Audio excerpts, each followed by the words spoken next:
رمضان سے پہلے ہمیں ان 3 کاموں کو مضبوطی سے اختیار کرنا چاہیے۔ جو ہی رمضان کا مہینہ شروع ہو، ایک مسلمان کو مزید 7 کام کرنے چاہیے۔ ایسے تو بہت سارے کام ہیں، لیکن 7 مہم کاموں کی طرف ایک مسلمان کی توجہ ہونی چاہیے۔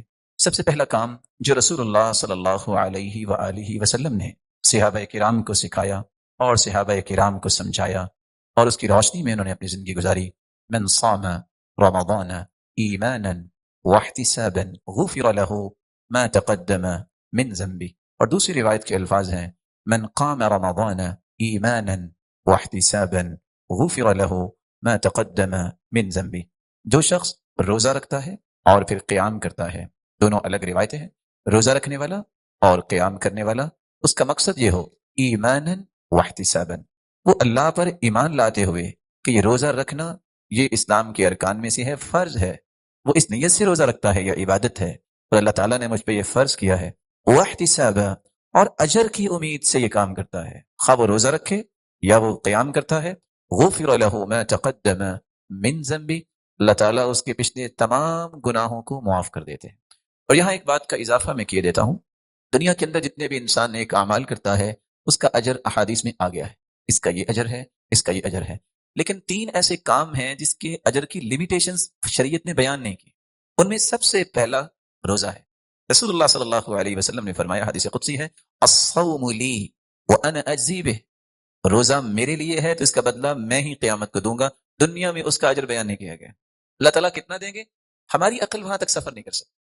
اسی طرح دوسری جگہ فرمایا فمن عفا واصلح فاجرہ علی اللہ، جو شخص کسی کو معاف کر دیتا ہے اور اصلاح کرتا ہے، ایسے انسان کا اجر بھی اللہ پر ہے، وہ کتنا دیں گے؟ اللہ اپنی عظمتوں اور شانوں کے مطابق دیں گے۔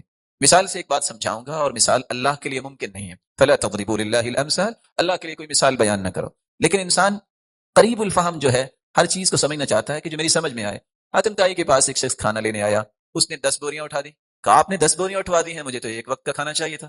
کہا تو نے اپنی ضرورت کے مطابق مانگا، میں نے اپنی استطاعت کے مطابق دے دیا، اگر میرا رب اپنی عظمت اور شانوں کے مطابق انعام دے گا تو وہ کتنا ہوگا؟ تو فمن عفا واصلح فاجرہ علی اللہ، جو شخص معاف کرتا ہے اور اصلاح کا کام کرتا ہے اس کا اجر بھی ان لمیٹڈ ہے۔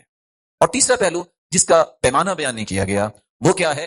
نون والقلم وما يسطرون ما انت بنعمت ربك بمجنون وان لك لاجرا غیر ممنون، اے میرے محبوب جب میں کہہ رہا ہوں کہ آپ دیوانے نہیں، ساری دنیا کہے تو پریشانی کیا ہے؟ انک لعلی خلق عظیم، دنیا میں آپ جیسا اخلاق تو کسی کے پاس ہے ہی نہیں، انک لعلی خلق عظیم، آپ تو خلق عظیم پر فائز ہیں۔ درمیان والی آیت کیا ہے؟ وان لک لاجرا غیر ممنون، لوگوں کے طعنے سننا، لوگوں کے مذاق سہنا، لوگوں کی تکلیفیں برداشت کرنا، اس کا اتنا اجر ہے ان لمیٹڈ۔ تو روزہ، معاف کرنا، اصلاح کرنا اور لوگوں کے تکلیفوں کو برداشت کرنا، صبر کرنا، یہ اتنا بڑا عمل ہے کہ اس کا میزان و مقیاس دنیا میں بیان نہیں ہوا۔ اس کا اجر اللہ ہی دیں گے، کتنا دیں گے؟ جو اس کی شان اور عظمت کے لائق ہے۔ تو رمضان میں سب سے پہلا کام روزہ رکھنا اور پھر قیام کرنا۔ دوسرا کام جو رمضان المبارک میں سلف صالحین کیا کرتے تھے، كان السلف اذا صاموا جلسوا في المسجد، سلف صالحین جب روزہ رکھتے تو زیادہ وقت مسجد میں گزارتے، واقبلوا على تلاوة القرآن، اور قرآن مجید کی تلاوت کرتے۔ اور یہ دوسرا کام ہے کثرت تلاوت القرآن، یہ شہر القرآن ہے، یہ مہینہ قرآن کا مہینہ ہے۔ سلف صالحین، صحابہ، تابعین، تبع الاتباع، ان کا کام کیا تھا؟ روزہ رکھنے کے بعد مسجد میں زیادہ وقت گزارتے اور قرآن مجید کی تلاوت کرتے، اور کیا کہتے؟ وقالوا نحفظ صومنا ولا نغتاب احدا، اس طرح ہی ہم اپنے روزے کی حفاظت کر سکتے ہیں اور غیبتوں سے بچ سکتے ہیں۔ تو دوسرا کام جس سے ہم رمضان سے فائدہ حاصل کر سکیں گے، ہم قرآن مجید کی کثرت سے تلاوت کریں۔ كان الزهري اذا دخل رمضان قال فانما هو تلاوة القرآن واطعام الطعام، جب رمضان کا مہینہ ہوتا امام بخاری رحمۃ اللہ علیہ کے استاد امام زہری کہا کرتے بس حدیث اب نہیں پڑھوں گا، یہ قرآن کا مہینہ ہے، مجھے قرآن پڑھنے تھا۔ امام مالک بہت بڑے محدث، لیکن امام مالک رحمۃ اللہ علیہ کا طریقہ کیا تھا؟ كان مالك اذا دخل رمضان يفر من قراءة الحديث ومجالسة اهل العلم واقبل على تلاوة القرآن من المصحف، رمضان المبارک شروع ہوتا حدیث بند کر دیتے، کہتے یہ مہینہ شہر القرآن ہے، لوگوں کے پاس بیٹھنا، خواہ اہل علم تھے وہ بھاگتے تھے، کہتے تھے اس مہینے میں کام ہی ایک ہے، قرآن کھول کے بیٹھ جاؤ اور اپنے رب سے ہم کلام ہوئی۔ تو قرآن مجید کی تلاوت یہ وہ عمل ہے جو رمضان المبارک میں ہمیں کثرت سے کرنا چاہیے۔ اسی لیے سفیان ثوری رحمۃ اللہ علیہ کے بارے میں راوی بیان کرتے ہیں کان اذا دخل رمضان، جب رمضان میں داخل ہوتے، ترک جمیع العبادہ، ساری عبادتیں ایک طرف ہوتی، وہ کیا کرتے؟ واقبل علی قراءۃ القرآن، اور اپنی پوری توجہ قرآن مجید کی تلاوت پہ لگاتے۔ یہی وجہ ہے کان الاسود یقرأ القرآن فی کل لیلتین من رمضان، اسود ہر 2 راتوں میں ایک قرآن مجید کو ختم کیا کرتے تھے۔ رسول اللہ صلی اللہ علیہ وسلم کی 6 سے 7 روایتوں کو اگر جمع کیا جائے تو صحابی نے جب آ کے سوال کیا اللہ کے رسول میں قرآن کتنے دن میں ختم کروں؟ آپ نے فرمایا اقرأہ فی 40، 40 دن میں۔ یہ پہلی رہنمائی، عام دنوں میں 40 دن میں ایک مسلمان کو قرآن ختم کرنا چاہیے۔ فرمایا میرے پاس اور طاقت ہے، فرمایا اقرأہ فی 30، چلو ایک مہینے میں ختم کر لو۔ کہا میری تو اور طاقت ہے، قال اقرأہ فی 25، 25 دنوں میں۔ پھر آئے کہا میرے پاس اور طاقت ہے، فرمایا اقرأہ فی 20، 20 دن میں ختم کر لو۔ کہا میری تو اور طاقت ہے، فرمایا اقرأہ فی 15، آپ 15 دن میں ختم کر لو۔ چھٹی مرتبہ پھر پوچھا، آپ نے فرمایا اقرأہ فی 20، 10 دن میں ختم کر لو۔ 7ویں مرتبہ پھر پوچھا، اللہ نے اور طاقت دی ہے، فرمایا اقرأہ فی 70، آپ 7 دنوں میں ختم کرو۔ پھر سوال کیا، اللہ نے طاقت دی میں اور پڑھنا چاہتا ہوں، فرمایا اقرأہ فی 30، 3 دن میں پڑھ لو۔ اور ساتھ ایک بات کا اضافہ کر دیا، جو 3 دن سے کم میں قرآن پڑھتا ہے لا یفقہ، وہ سمجھتا نہیں ہے، پڑھ تو لیتا ہے لیکن سمجھتا نہیں۔ سلف صالحین 3 دن سے کم میں بھی ختم کرتے تھے۔ اب وہ کیوں کرتے تھے؟ وہ اہل زبان تھے، وہ سمجھتے تھے اور ختم کر لیتے۔ امام بخاری کو دیکھیے، سیدنا عثمان رضی اللہ تعالیٰ عنہ کو دیکھیے، وہ ایک رات میں قرآن مجید ختم کر لیتے۔ دور نہ جائیے، یہ بہت بڑے لوگوں کی میں نے بات کر دی۔ پاکستان کی سرزمین پہ ایک شخص پیدا ہوا جس کا نام تھا حافظ محمد گوندلوی رحمۃ اللہ علیہ، اور آپ جانتے ہوں گے کہ ارض پاکستان میں ایسا بہادر خطیب کوئی نہیں پیدا ہوا جس کو علامہ احسان الہی ظہیر کے نام سے یاد کیا جاتا ہے رحمہ اللہ رحمۃ واسعہ۔ یہ ان کے سسر ہے۔ وہ شخص اللہ تعالیٰ کی نشانی تھی، وہ ڈرتے اخبار نہیں پڑھتے تھے، ان کو اخبار بھی یاد ہو جاتی تھی۔ اتنا حافظہ ارض پاکستان میں آج تک کسی نے نہیں سنا۔ اور آپ حیران ہوں گے کہ جب وہ مدینہ یونیورسٹی میں گئے علم سیکھنے کے لیے تو وہاں پڑھانے لگ گئے، اور مسجد نبوی میں وہ لیکچر ڈلیور کیا کرتے تھے۔ عرب بھی حیران تھے کہ یہ شخص کہاں سے آ گیا ہے۔ تو وہ اللہ تعالیٰ کی ایسی نشانی تھے کہ جب بیمار ہو گئے تو تب ڈاکٹرز نے کہا کہ آپ قرآن تھوڑا پڑھا کریں۔ تو ساتھی جو اس وقت زندہ ہیں گجرانوالہ میں، وہ بتا رہے تھے اس دن، پروفیسر ماشاءاللہ اللہ تعالیٰ ان کو سلامت رکھے، کہ میں نے کہا کہ آپ چلو ڈاکٹرز کی بات مان لیں۔ کہتے ہیں ڈاکٹرز کو کیا پتا ہے، میری کو منزل ہے، میں گنتی کے 10 پارے تو پڑھ سکتا ہوں بیماری کی وجہ سے، اور تو مجھ سے پڑھا ہی نہیں جاتا۔ یعنی ایک دن میں 10 پارے بیماری کی حالت میں ان کی منزل تھی، اور آرام سے وہ قرآن ختم کر لیتے تھے۔ اور دور کی بات نہیں، مجھے تو یاد ہے کہ جب ہم مدینہ یونیورسٹی پڑھتے تھے، ہمارا ایک ساتھی جبیل سے آیا کرتا تھا، گاڑی بھی ڈرائیو کرتا، مکہ پہنچتا عمرہ کرتا، آتے وقت 15 پارے پڑھتا اور گھر جاتے وقت بھی 15 پارے پڑھتا، اور قرآن مکمل ہو جاتا۔ تو جب ان سے پوچھا گیا کہ یہ تو ہے کہ 3 دن سے کم کو سمجھتا نہیں، کہا تو اللہ کے رسول نے سچ فرمایا، جو سمجھتا ہے وہ تو پڑھ سکتا ہے نا، جو نہیں سمجھتا وہ 3 دن میں ختم کر لے۔ اور الف لام میم، ان کلمات کا ترجمہ دنیا میں کسی کو نہیں آتا، کیونکہ اللہ نے اللہ کے رسول کو بتایا ہی نہیں۔ ہم کیا کہتے ہیں، اللہ اعلم بمرادہ بذلک، اس کا معنی اللہ ہی جانتے ہیں، اجر اس کا بھی ملتا ہے، 30 نیکیاں اس کی بھی ملتی ہیں۔ تو قرآن پڑھنے کا اجر الگ ہے، اور قرآن کو سمجھنا یہ اس میں اور اجر کا اضافہ ہے، اور عمل کرنا یہ اصل مقصود ہے، اور اس کو آگے پہنچانا یہ اصل ذمہ داری کی ادائیگی ہے۔ تو میں یہ عرض کر رہا تھا، دوسرا کام روزہ اور تراویح کے ساتھ قرآن مجید کی کثرت سے تلاوت کی جائے۔ اور تیسرا کام، رمضان المبارک میں حلال چیزوں سے پرہیز کیا جاتا ہے صبح سے لے کر شام تک۔ تو غیبت حرام ہے، اپنی زبان کو غیبت سے بچانا، اور اپنی زبان کو فحش گوئی سے بچانا، اور اپنی زبان کو ہر غلط بات سے بچانا، یہ روزے کی اصل فہم اور اصل بصیرت ہے۔ سیدنا ابو ہریرہ رضی اللہ تعالی عنہ اس لیے فرماتے ہیں، رسول اللہ صلی اللہ علیہ وسلم نے فرمایا، من لم يدع قول الزور والجهل والعمل به فليس لله حاجة في ان يدع طعامه وشرابه۔ جو شخص رمضان المبارک میں جھوٹی بات نہیں چھوڑتا، جہالت کے پہلو نہیں چھوڑتا، اور اسی طرح جاہلانہ اعمال کو نہیں چھوڑتا، اللہ کو کوئی ضرورت نہیں کہ یہ بھوکا رہے اور پیاسا رہے۔ حلال چیز سامنے پڑی ہو، کوئی بڑے سے بڑا انعام رکھ دے، اس کے قریب نہیں انسان جاتا، روزہ رکھا ہوا ہے۔ تو جو حرام چیز ہے غیبت کرنا، وہ کیوں؟ برائی کسی کی بیان کرنا، وہ کیوں؟ اپنے روزے کی حفاظت کرنے کے لیے اپنی زبانوں کی حفاظت کرنا، یہ انسان کو اصل روزے کی فہم ملتی ہے۔ الصائم فی عبادہ وان کان راقدا علی فراشی ما لم یغتب۔ ابو العالیہ بیان کرتے ہیں، روزے دار اگر 5 نمازیں بر وقت پڑھتا ہے، وہ سویا بھی ہوا ہو تو اللہ رب العزت اسے عبادت کا ہی ثواب دیتے ہیں، لیکن شرط ایک ہے، ما لم یغتب، وہ کسی کی غیبت نہ کرے، کسی کی برائی بیان نہ کرے۔ تو تیسرا کام جو روزہ رکھنے کے ساتھ، تراویح پڑھنے کے ساتھ، اور پھر قرآن مجید کی تلاوت کرنے کے ساتھ ہمیں اپنی زبانوں کی حفاظت کرنی چاہیے۔ چوتھا کام، یہ بہت بڑا کام ہے جس کو آج امت آہستہ آہستہ بھول رہی ہے، اطعام الطعام، لوگوں کو کھانا کھلانا۔ کس طرح کھانا کھلانا؟ رسول اللہ صلی اللہ علیہ وسلم کا فرمان ہے من فطر صائما فلہ اجر مثل الصائم، جو کسی شخص کو روزے دار کو اس کے روزے کی افطاری کرواتا ہے اس کو اتنا ہی اجر ملتا ہے جتنا روزہ رکھنے والے کو اجر ملتا ہے. من فطر صائما فلہ اجر مثل الصائم، روزے کی افطاری کروانے والے کو روزہ رکھنے والے کے برابر اجر ملتا ہے. کاش اس بات کو جس نے سمجھا آج اللہ نے برکتیں بھی دی. اور آپ صلی اللہ علیہ وسلم تشریف فرماتے تو آپ صلی اللہ علیہ وسلم نے ایک خوشخبری سنائی. آپ نے فرمایا ان فی الجنت غرفا، لوگوں جنت میں ایسے گھر ہوں گے یرا ظاہرها من باطنها وباطنها من ظاہرها، کرسٹل کے گھر، اس کے اندر بیٹھے آپ پوری جنت کا نظارہ کر سکتے ہیں. اور صرف آپ کے لیے جو جس کا گھر ہوگا، اگر آپ باہر ہیں تو آپ کو گھر کے تمام ماحول اور ایک ایک چیز نظر آ رہی ہوگی. یا رسول اللہ صلی اللہ علیہ وسلم یہ کس کے لیے ہے؟ تو آپ نے جواب دیا لمن الان الكلام واطعم الطعام واتبع الصيام وافشى السلام وصلى بالليل والناس نيام. یہ 5 لوگوں کے لیے ہیں جن لوگوں کی زبان میں نرمی آ جائے. یہ ان کے لیے ہیں جو لوگوں کو اللہ کی رضا کے لیے کھانا کھلاتے ہیں. یہ ان کے لیے ہیں جو پے در پہ روزے رکھتے ہیں. یہ ان کے لیے ہیں جو لوگوں کے درمیان سلام کو عام کرتے ہیں. یہ ان کے لیے ہیں جب لوگ سو رہے ہوں تو وہ اللہ کے سامنے کھڑے ہو کے تہجد پڑھتے ہیں.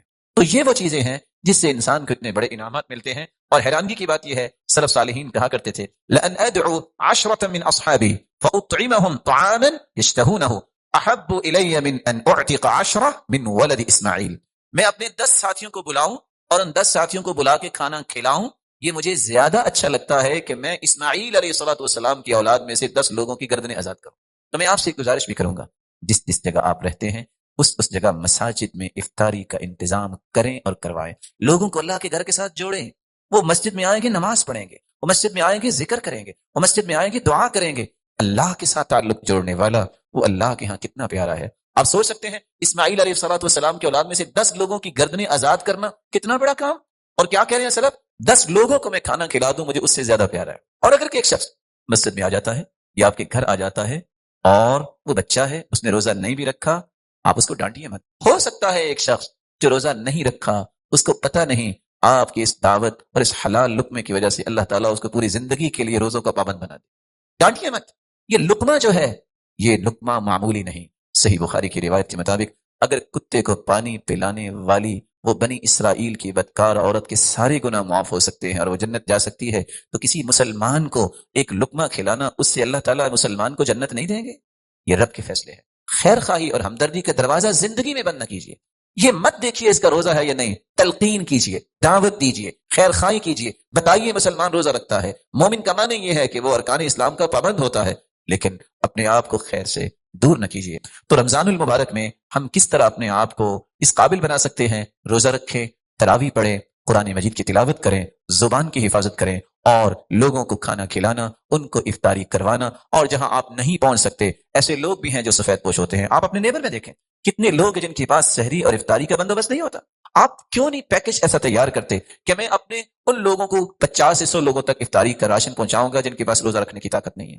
میں اگر ایک ایسے کمرے میں بیٹھا ہوں جہاں ٹھنڈی ہوا ہے، کبھی میں نے دیکھا، کبھی میں نے سوچا کچھ ایسے بھی لوگ ہیں جن کے گھر میں پنکھا نہیں ہے.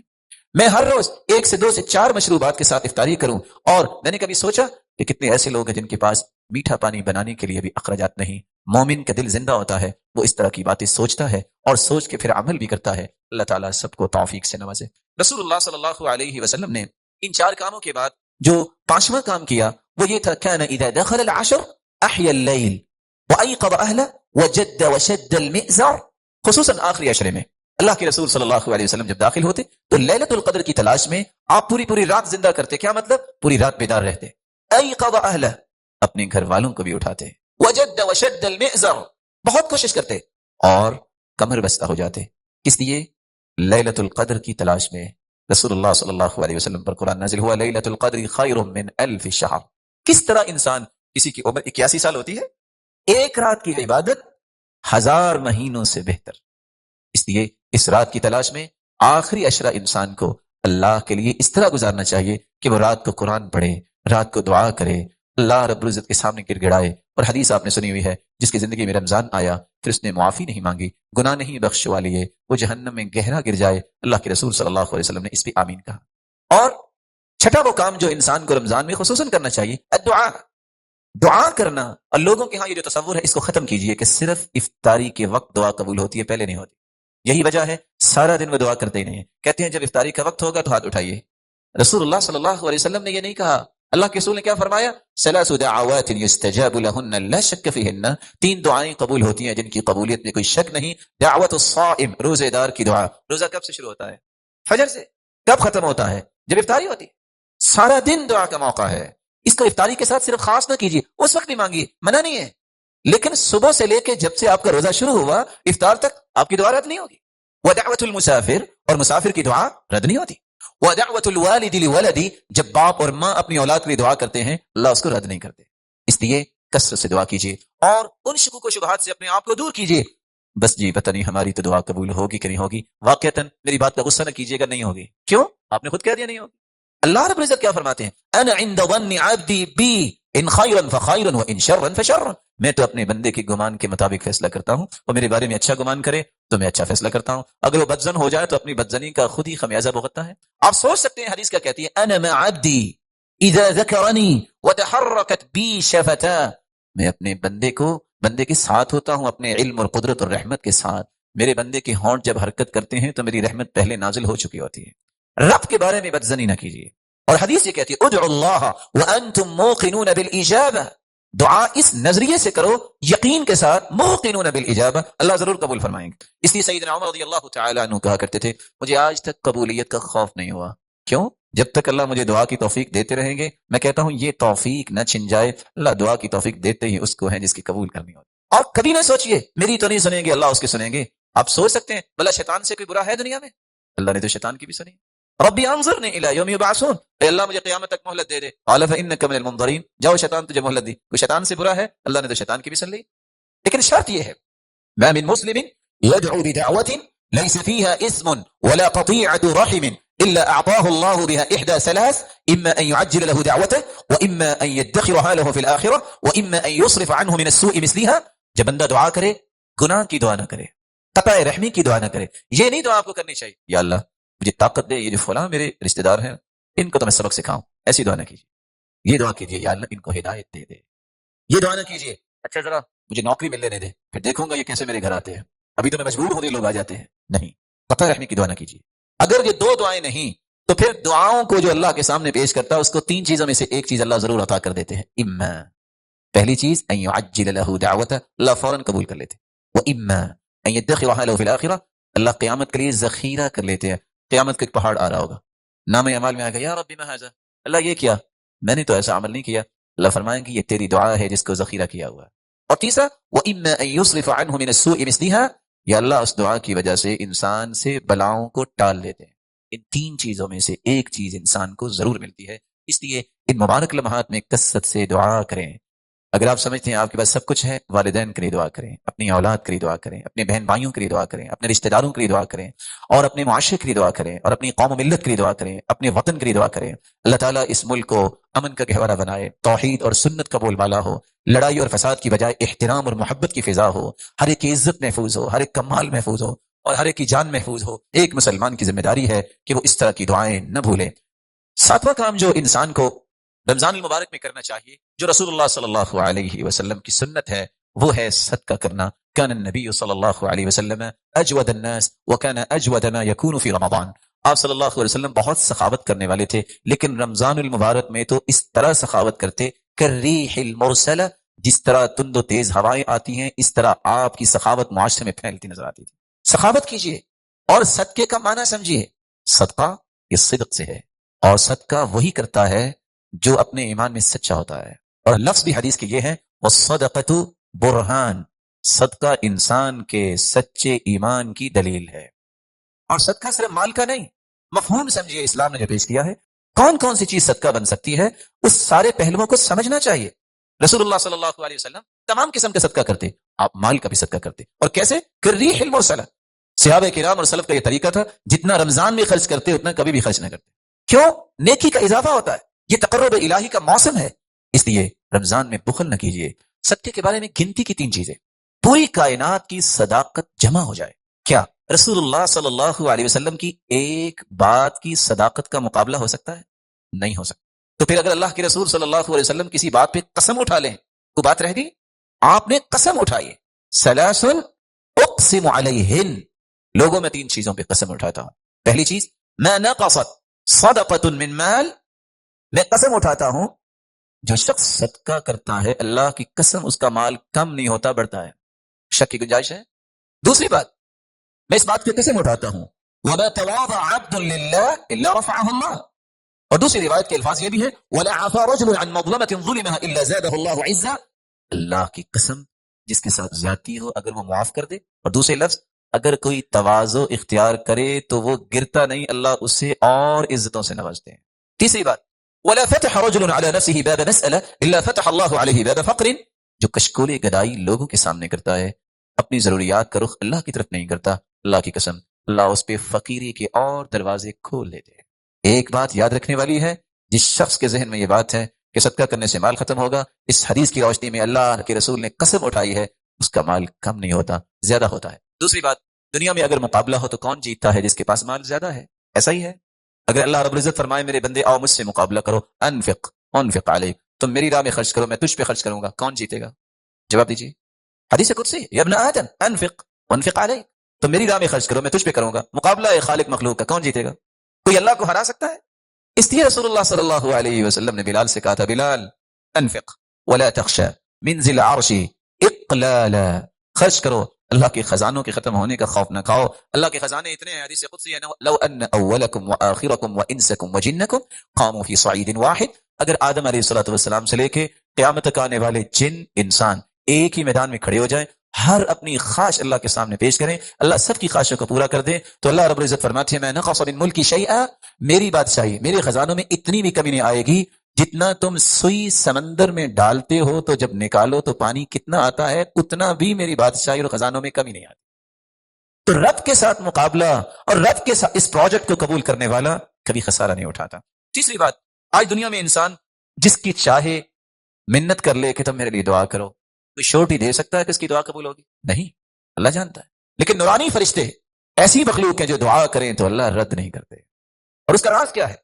نورانی فرشتے اس وقت تک دعا کرتے ہی نہیں جب تک اللہ تعالیٰ کا حکم نہ ہو، اور اللہ رب العزت اپنے فرشتوں کو اس وقت تک حکم دیتے ہی نہیں جب تک اپنے بندے سے راضی نہ ہو جائیں. جب اللہ راضی ہوتے ہیں اپنے بندے سے تو فرشتوں سے کہتے ہیں دعا کرو، پھر اللہ قبول فرماتے.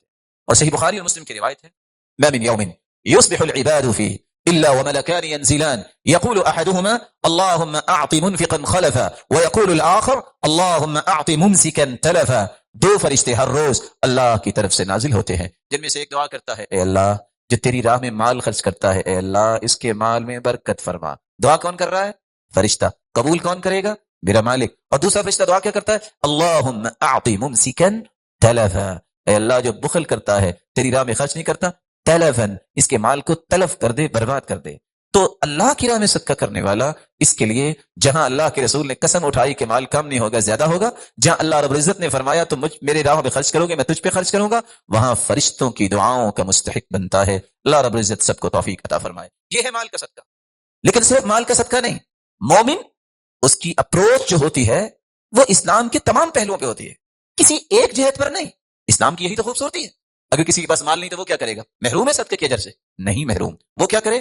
رسول اللہ صلی اللہ علیہ وسلم نے فرمایا ان بکل تسبیحۃ صدقہ، سبحان اللہ کہنا صدقہ ہے، بکل تکبیرۃ صدقہ، اللہ اکبر کہنا صدقہ ہے، بکل تحمیدۃ صدقہ، الحمدللہ کہنا صدقہ ہے، بکل تہلیلۃ صدقہ، لا الہ الا اللہ کہنا صدقہ ہے، امر بالمعروف صدقہ، نیکی کا حکم کرنا صدقہ ہے، نہی عن المنکر صدقہ، برائی سے منع کرنا صدقہ ہے، فی بضع احدکم صدقہ، بیوی کے حقوق کو پورا کرنا صدقہ ہے. سیدنا ابو ذر رضی اللہ تعالی عنہ کی یہ روایت. اور دوسری روایت کے الفاظ ہیں واستغفر اللہ، استغفر اللہ کہنا صدقہ ہے، یعزل الشوک عن طریق الناس والعظم والحجر، راستے سے پتھر ہڈی اور کانٹے اٹھانا، راستہ صاف کرنا، یہ صدقہ ہے. تہدی الاعمى اندھے کو راستہ دکھانا صدقہ ہے. تسمع الاصم والابکم حتى يفقه، گونگے اور بہرے کو اس کی بات سمجھا دینا، اس کی ضرورت سمجھا دینا صدقہ ہے. تدل المستدل على حاجة الله قد علمت مكانها، ناواقف کی رہنمائی کرنا صدقہ ہے. تسعى بشدة ساقيك الى اللهفان المستغيث، ایسا شخص جو آپ کو مدد کے لیے پکار رہا ہے اس کی طرف دوڑ کے جانا صدقہ ہے. اور تیسری روایت کے الفاظ ہیں وبصرك للرجل الرديء البصر لك صدقہ، جس شخص کی نظر کمزور ہے آپ اس کی رہنمائی کر دیتے ہیں یہ صدقہ ہے. اور فرمایا فالکلمۃ الطیبہ یتکلم بها الرجل صدقہ، اچھی بات کرنا صدقہ ہے. اور اگلی روایت میں آتا ہے عون الرجل اخاہ علی الشیء صدقہ، کسی بھائی کی کسی چیز میں مدد کرنا صدقہ ہے. والشربۃ من الماء یسقیها صدقہ، اور کسی کو پانی کا گھونٹ پلا دینا صدقہ ہے. اماطۃ الاذى عن الطریق صدقہ، راستے سے کسی قسم کی چیز جو کسی مسلمان کو تکلیف دے سکتی ہے اس کو ہٹا دینا صدقہ ہے. اور پانچویں اور چھٹی روایت کے الفاظ یہ ہیں رسول اللہ صلی اللہ علیہ وسلم نے فرمایا ما اطعمت زوجتك فهو لك صدقہ، جو تم اپنی بیوی کو کھلاتے ہو وہ بھی صدقہ ہے. وما اطعمت ولدك فهو لك صدقہ، جو اپنے بچوں کی پرورش پہ خرچ کرتے ہو وہ بھی صدقہ ہے. وما اطعمت خادمك فهو لك صدقہ، جو اپنے خادم کو تم دیتے ہو وہ بھی صدقہ ہے. وما اطعمت نفسك فهو لك صدقہ، اور جو اپنی جان پہ اس نظریے سے خرچ کرتے ہو طاقت ملے میں اللہ کی عبادت خوبصورت کروں اور دنیا کے لیے خیر خواہی کا پیغام دینے والا بنوں تو یہ کھانا پینا بھی صدقہ ہے. اور ساتویں روایت کے الفاظ یہ بھی ہیں تبسمك في وجه اخيك لك صدقہ، کسی مسلمان کو مسکرا کر ملنا بھی صدقہ ہے. وافراغك من دلوك في دلو اخيك لك صدقہ، اپنے ڈول سے پانی نکال کر بھائی کے ڈول میں ڈال دینا یہ بھی صدقہ ہے. کبھی اپنی جیب میں بھی ہاتھ ڈال کے کسی کی جیب میں کچھ ڈال دینا جس کے پاس کچھ نہیں ہے صدقہ ہے. اور رسول اللہ صلی اللہ علیہ وسلم نے یہ بھی فرمایا کل معروف صدقہ، ہر نیکی صدقہ ہے. آپ صلی اللہ علیہ وسلم نے یہ بھی فرمایا الضیافۃ ثلاثۃ ایام فما زاد فهو صدقہ، 3 دن مہمان نوازی کرنا تو ضروری ہے، جو اس سے زیادہ آپ کسی مہمان کو کچھ کھلاتے پلاتے ہو وہ صدقہ ہے. رسول اللہ صلی اللہ علیہ وسلم نے یہ بھی فرمایا کف شرک عن الناس فانها صدقۃ منك على نفسك، اپنی تکلیف سے لوگوں کو بچانا بھی صدقہ ہے. ایک ہے لوگوں کی تکلیف، ایک ہے کہ خود بھی کسی کو تکلیف نہ دو، یہ بھی بہت بڑا صدقہ ہے. رسول اللہ صلی اللہ علیہ وسلم نے فرمایا تعدل بین الاثنین صدقہ، 2 مسلمانوں کے درمیان صلح کروا دینا، انصاف کی بات کرنا بھی صدقہ ہے. تعین الرجل علی دابته فیحمل علیها، کسی شخص کی مدد کرنا اور اس کو اپنی سواری کے ساتھ بٹھا لینا بھی صدقہ ہے. او ترفع له علیها متاعه صدقہ، کسی کے پاس سامان زیادہ ہے وہ اپنی سواری پہ سامان نہیں رکھ سکتا، اس کے سامان کو اٹھا کے اس کی مدد کر کے اس کے سامان کو رکھوا دینا یہ بھی صدقہ ہے. کل خطوة یخطوها الى الصلاة صدقہ، نماز کے لیے گھر سے نکلنا ہر اٹھنے والا قدم بھی صدقہ ہے. بكل صلاة وصدقة وصيام صدقة وحج صدقة، روزہ رکھنا اور اگر عمرے کی اور حج کی توفیق اللہ دیتا ہے تو یہ بھی صدقہ ہے. كل قرض صدقة، رسول اللہ صلی اللہ علیہ وسلم نے فرمایا کسی کو قرض دینا یہ بھی صدقہ ہے. من انظر معسرا فله كل يوم مثله صدقة، جو شخص کسی کو قرض دیتا ہے پھر مہلت دے دیتا ہے یہ مہلت دینا بھی صدقہ ہے.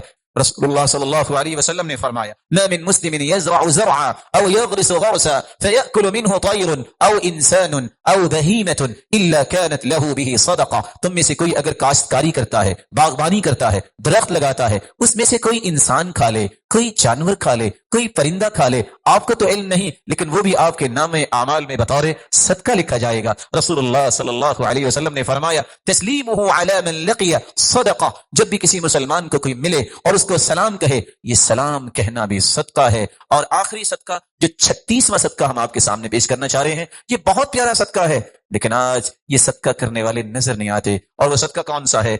كان علبة بن زيد بن حارثة رجلا من أصحاب النبي صلى الله عليه وسلم، علبة بن زيد بن حارثة رضي الله تعالى عنه صحابہ میں سے ایک صحابی تھے. وقد حض على الصدقة فلما حض على الصدقة، جب اللہ کے رسول صلی اللہ علیہ وسلم نے صدقے پر ترغیب دلائی صحابہ کو سب نے صدقہ دیا. یہ صحابی آ کے کہتے ہیں یا رسول اللہ صلی اللہ علیہ وسلم انه ليس عندي ما اتصدق به، اللہ کے رسول میرے پاس مال نہیں جس کا میں صدقہ کروں لیکن میں بھی کچھ صدقہ کرنا چاہتا ہوں. فرمایا مال نہیں تو کیسا صدقہ کرنا چاہتے ہو؟ تو صحابی نے کہا انی اتصدق بعرض على من ناله من خلقك، میں صدقہ اپنی عزت کا کرنا چاہتا ہوں. کوئی میرے ساتھ بدتمیزی کرے، کوئی گالی دے، جو میری عزت کے بارے میں بات کرے، میں آج کے بعد غصہ نہیں کروں گا. اور دوسری روایت کے الفاظ ہیں وقد تصدقت عليهم بعرض فمن شتمني او قذفني فهو في حل، جس نے مجھ پہ الزام لگایا، جس نے مجھے گالی دی، میں اپنی عزت کا صدقہ کرتا ہوں، میں نے اسے معاف کر دیا. رسول اللہ صلی اللہ علیہ وسلم نے فرمایا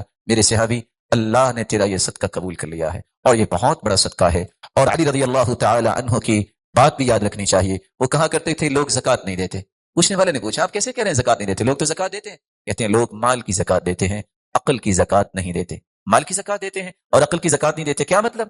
کہا مال کی زکوٰۃ تو مومن دیتا ہی ہے، عقل کی زکوٰۃ یہ ہے کوئی ایسی بات آپ کو کہے جو آپ کو بری لگی، اس کو برداشت کر لینا، یہ عقل کی زکوٰۃ ہے، اس سے عقل تیز ہوتی ہے، عقل میں برکت آتی ہے۔ ان تمام قسم کے صدقات کو یہ موسم مبارک آ رہا ہے، رمضان المبارک کا موسم، ہمیں اختیار کرنا چاہیے۔ میری اللہ رب العزت سے دعا ہے اللہ تعالیٰ رمضان سے پہلے 3 کام اور رمضان میں ان 7 کاموں کو اچھے طریقے سے سمجھنے اور اس کے مطابق ان مبارک لمحات کو گزارنے کی توفیق عطا فرمائے۔